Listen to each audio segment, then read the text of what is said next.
The issue of discrimination against African Americans and police brutality is no stranger to the headlines.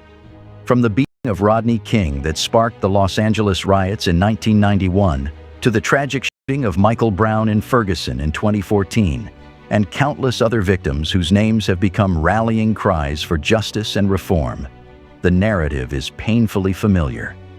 Yet, beneath the surface of these well-known cases lies a complex and deeply entrenched problem that extends far beyond the incidents that capture national attention. While the names of those affected by police violence are often remembered, the true depth of the issue remains largely unexplored.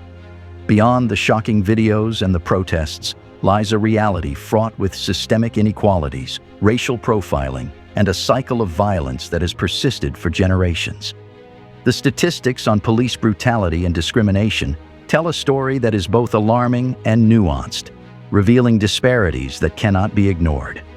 In this video, we delve into the numbers behind the headlines, aiming to shed light on the magnitude of police discrimination against African Americans. By examining arrest rates, use of force incidents, and the accountability mechanisms in place, or lack thereof, we uncover the layers of a problem that is both deeply historical and urgently contemporary. Through this exploration, we seek not only to inform, but also to understand the roots of police brutality and the steps necessary to forge a path towards justice and equality. Also, as a way of supporting the channel, hit the like button of the video, share, and subscribe to help the channel grow. Your support means a lot to us. The roots of police brutality against African Americans stretch deep into the fabric of American history, originating in the era of slavery, when slave patrols were established to enforce the laws of slavery, capturing and returning those who dared to escape their bondage. These patrols were the precursors to modern police forces in the South, embodying early forms of state-sanctioned violence and surveillance against Black people. With the end of the Civil War and the beginning of Reconstruction, hopes for equality were dashed as Black codes and later Jim Crow laws took the place of slavery, ensuring that racial segregation and discrimination remained woven into the new social order. Law enforcement agencies were instrumental in enforcing these laws, often with brutality and violence, laying the groundwork for a long history of racialized policing. As the 20th century unfolded, the struggle for civil rights brought the issue of police brutality against African Americans into sharper focus. The civil rights movement of the 1950s and 1960s, with its nonviolent protests and marches, often met with violent responses from law enforcement, epitomized by the scenes in Selma, Alabama in 1965. Here, peaceful protesters marching for the right to vote were brutally attacked by police on the Edmund Pettus Bridge, an event that shocked the nation and the world, highlighting the violent extremes to which some police forces would go to maintain racial hierarchies. Despite the gains made by the civil rights movement, including the Civil Rights Act of 1964 and the Voting Rights Act of 1965, police brutality remained a pervasive issue. The war on drugs, initiated in the 1980s and intensified in the 1990s, marked a new era of increased police violence and racial profiling, disproportionately targeting African Americans. Policies and practices such as mandatory minimum sentencing, stop and frisk, and the militarization of police forces contributed to a dramatic increase in the incarceration rates of Black Americans, further entrenching systemic racial disparities. New York City, stop and frisk. One of the most well-documented examples of racial profiling in New York City is the controversial stop and frisk policy. This practice allowed police to stop, question, and frisk individuals they suspected of criminal activity. Data from the New York Civil Liberties Union, NYCLU, showed that at the height of this policy in 2011, over 685,000 people were stopped, with a disproportionate number being Black and Latino. Despite claims that the policy was aimed at reducing crime, the NYCLU reported that nearly 9 out of 10 stopped individuals were innocent. This led to widespread criticism and accusations of racial profiling, eventually resulting in significant reforms and a decrease in stops following a federal judge's ruling in 2013 that declared the practice unconstitutional as applied, violating the rights of New Yorkers. In California, The Racial and Identity Profiling Act, RIPA, of 2015 requires law enforcement agencies to collect detailed data on stops, including perceived race, ethnicity, gender, and age of the people they stop. The reports generated under this act have shed light on the extent of racial disparities in policing across the state. For example, the 2021 RIPA report revealed that Black individuals were overrepresented in traffic stops and searches compared to their proportion of the population. This data supports claims of racial profiling and has spurred calls for further reforms within law enforcement agencies across California. Chicago has also faced scrutiny over its policing practices. The 2017 Gun Trace Report, published by the City of Chicago and the Chicago Police Department, aimed to address the issue of gun violence, but also highlighted systemic issues within the department. The report followed a 2016 investigation by the U.S. Department of Justice, which found that the Chicago Police Department was prone to excessive use of force and racial discrimination. African Americans, who make up about a third of Chicago's population, were found to be disproportionately affected by police shootings and use of force. Tragic police brutality cases. The beating of Rodney King in 1991 serves as a pivotal moment in the history of police brutality in the United States. King, an African-American man, was brutally beaten by Los Angeles Police Department officers following a high-speed chase. The incident, captured on video by a bystander, showed King being struck by batons more than 50 times by multiple officers, while other officers stood by without intervening. The video broadcasted to the nation sparked widespread outrage and brought police brutality into the living rooms of millions. The subsequent acquittal of the officers involved led to the Los Angeles riots of 1992, one of the most significant civil disturbances in U.S. history. The riots highlighted the deep-seated racial tensions and the community's profound mistrust of the police. King's case underscored the power of visual evidence in challenging the official narratives of law enforcement and became a catalyst for discussions on police reform. The shooting of Michael Brown in Ferguson, Missouri, in August 2014, marked another flashpoint in the struggle against police violence. Brown, an 18-year-old African-American, was fatally shot by Darren Wilson, a white Ferguson police officer. The circumstances of the shooting were fiercely debated, but eyewitness accounts suggested that Brown had raised his hands in surrender, leading to widespread protests under the banner of "Hands Up, Don't Shoot." The protests in Ferguson and across the country were not just about Michael Brown, but represented a collective outcry against systemic racism, racial profiling, and the militarization of police forces. The Ferguson unrest brought to the forefront the issue of police accountability, with calls for the use of body cameras and the demilitarization of police departments gaining momentum. Why are African Americans the most targeted? One might wonder, why are African Americans the most targeted when it comes to police brutality, especially considering they are the minority race in the USA? There are reasons for this disparity that extend beyond simple demographics and delve into the historical, systemic, and social dynamics of racial discrimination in the United States. One of the most persistent stereotypes affecting African Americans is the belief in their purported greater propensity for violence. This stereotype has deep historical roots, dating back to the era of slavery, when Black people were often portrayed as dangerous and in need of control by white slave owners. Modern media representations have perpetuated this stereotype, frequently depicting African Americans, especially men, as violent criminals. Such portrayals influence public perception and law enforcement behaviors, leading to a higher likelihood of police using force during encounters with Black individuals. A study published in the National Library of Medicine found that both police and the general public were quicker to shoot Black individuals than white individuals in simulated threat scenarios, highlighting how deeply ingrained these perceptions are. Moreover, the American Psychological Association has discussed research showing that Black boys as young as 10 years old are more likely than their white peers to be mistaken as older, be perceived as guilty, and face police violence if accused of a crime.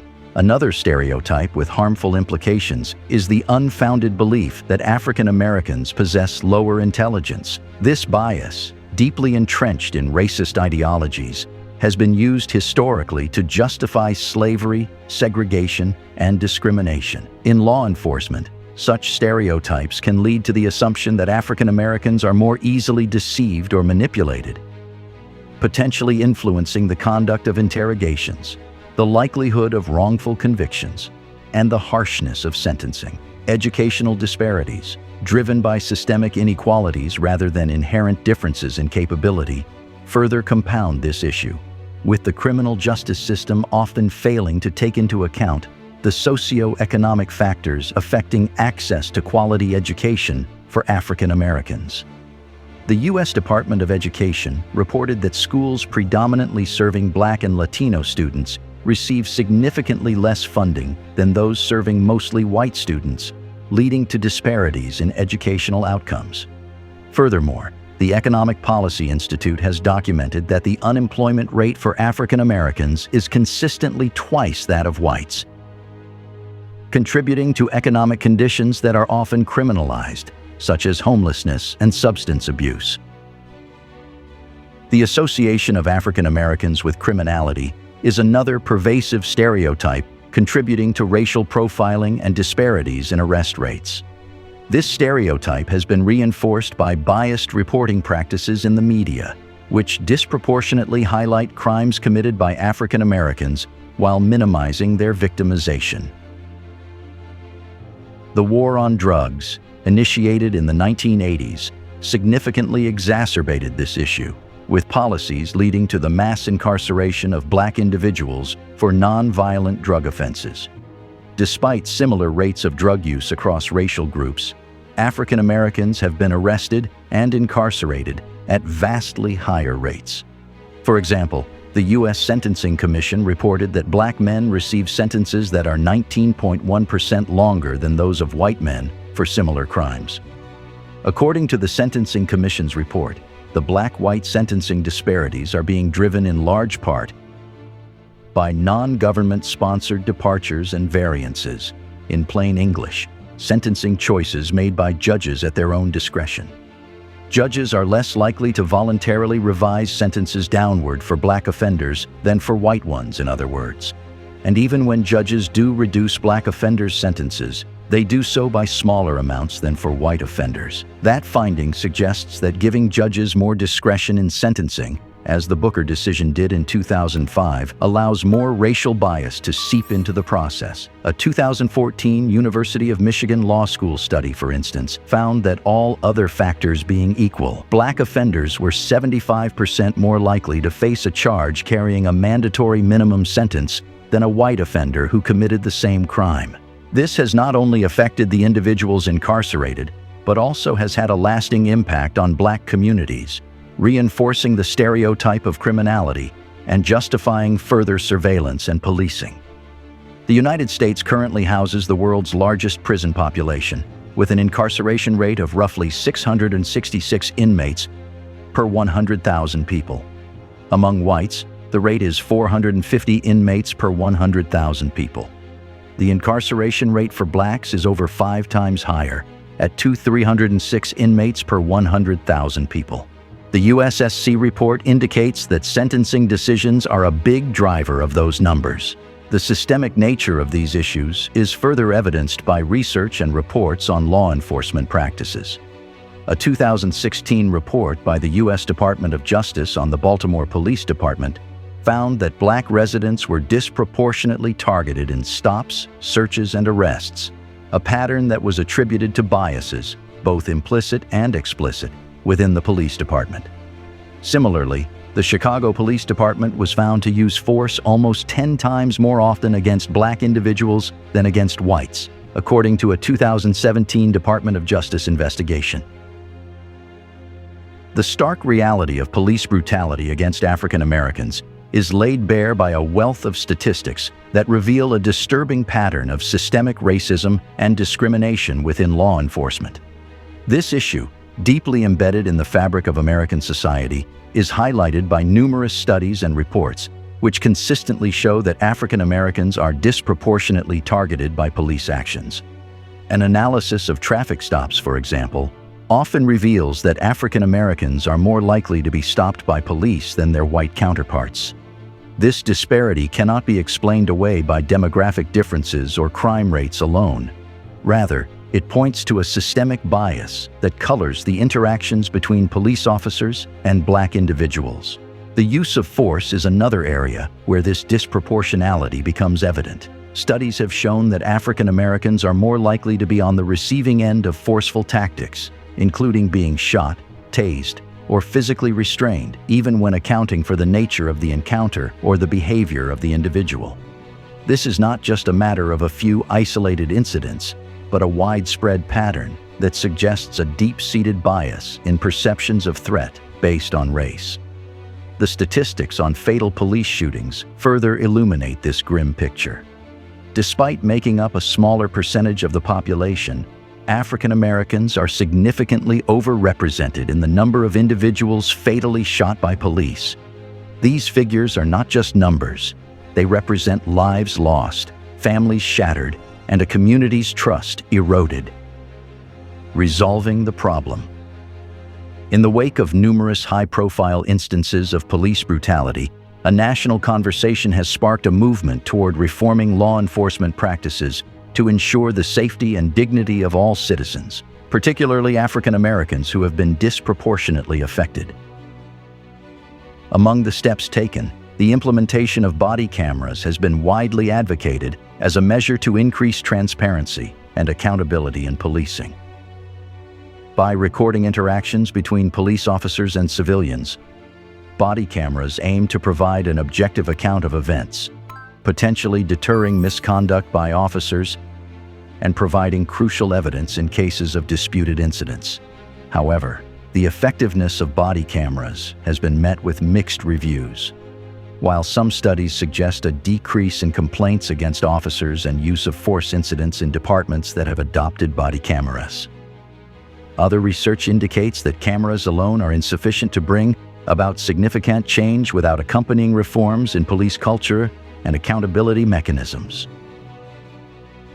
Training reforms have also been a focal point, with an emphasis on de-escalation techniques and implicit bias awareness. For example, the Chicago Police Department, following a damning report by the Department of Justice in 2017 that highlighted patterns of excessive force, has committed to overhaul its training procedures. Despite these efforts, critics argue that training alone cannot correct the deeply ingrained issues within policing culture without broader systemic changes. The establishment of civilian review boards has been another approach to increase police accountability. Cities like Newark, New Jersey, have made efforts to empower civilian review boards with the authority to investigate complaints and recommend disciplinary actions, although legal challenges and pushback from police unions have often limited their effectiveness. In Newark, the establishment of a civilian review board was met with resistance, and its actual power to enforce accountability remains a topic of litigation, as reported by the ACLU of New Jersey. Legislative efforts at both state and federal levels have sought to address specific practices associated with police brutality. While this federal legislation stalled, states like Colorado have passed comprehensive police reform laws, including Senate Bill 2217, which bans chokeholds and requires body cameras for all law enforcement officers by 2023, demonstrating a patchwork approach to reform across the country. Despite these efforts, challenges persist, although concrete transformations are still in progress.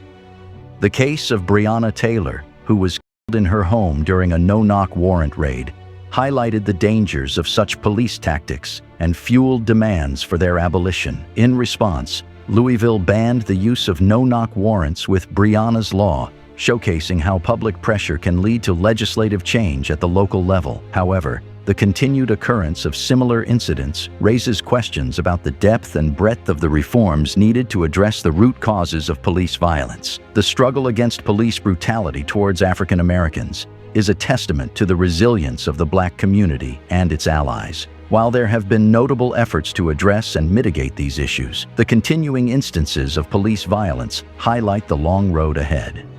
Achieving true justice and equality requires acknowledging the deep historical roots of this problem, confronting the current realities, and committing to sustained action and reform. This brings us to the end of this video. Tell us what you think in the comments section, as we are always interested in your thoughts. As always, don't forget to like the video, subscribe to our channel, and share our videos to let more people know the truth about Blacks and to hear their own part of the narratives. Thanks for watching.